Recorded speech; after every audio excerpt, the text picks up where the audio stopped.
the currency of living is how you spend your moments.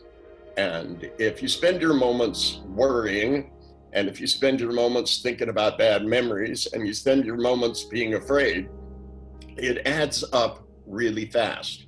If you have one bad memory and you think about it for a minute here and 2 minutes there and 3 minutes there, and it adds up to 30 minutes, not to mention if you spend an hour a day worrying about stuff, that together is an hour and a half. And boy, now we're talking, north of 500 hours in a year, which means in 10 years, we're talking 5,000 hours. And in 40 years, we're talking 20,000 hours that you're planning to either worry about something or remember something unpleasant.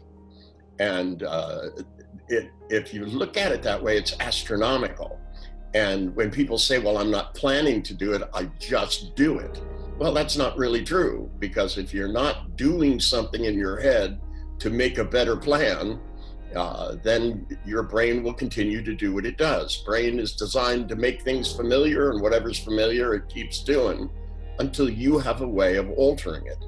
This book gives you little things you can do. They take 10 minutes. Most of them are not psychological tricks, but neurological tricks, so that if you follow the instructions, that you can get rid of bad memories. And if you have a bad memory that you think about every day or 3 times a week, it all adds up.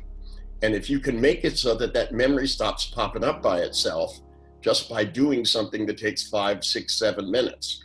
If you have a fear that you're constantly worrying that you're going to be in a situation where the fear will come up. The biggest fear is of public speaking. The second biggest one is social phobia, of just going up and talking to somebody that you don't know and, introducing yourself and saying hello. A lot of people have fear of heights, fear of flying, fear of all of these things.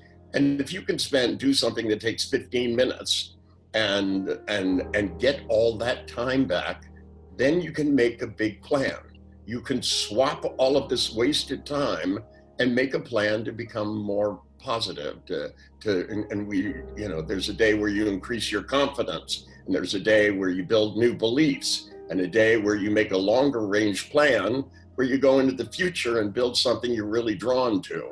There's a thing about getting over addictive behaviors. There's a little something of everything that I've compiled over the past 50 years. Remember, all the clients that came to me all these 50 years have been given up on by everybody. So I had to build strong things that would get them to be convinced, because they would always come in and they'd be rather hopeless.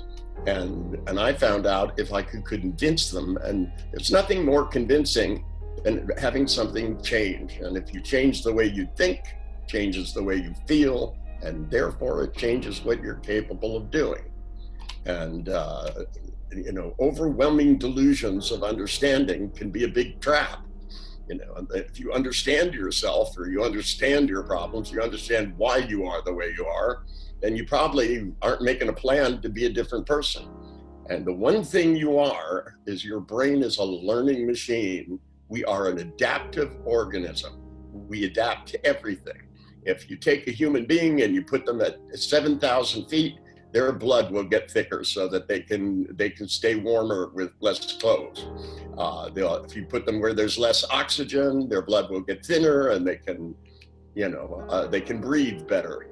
We adapt to environments, maybe not as quickly as we'd like to, but we do. And when you're not adapting, you're not learning. And these are simple tricks to begin to learn to adapt.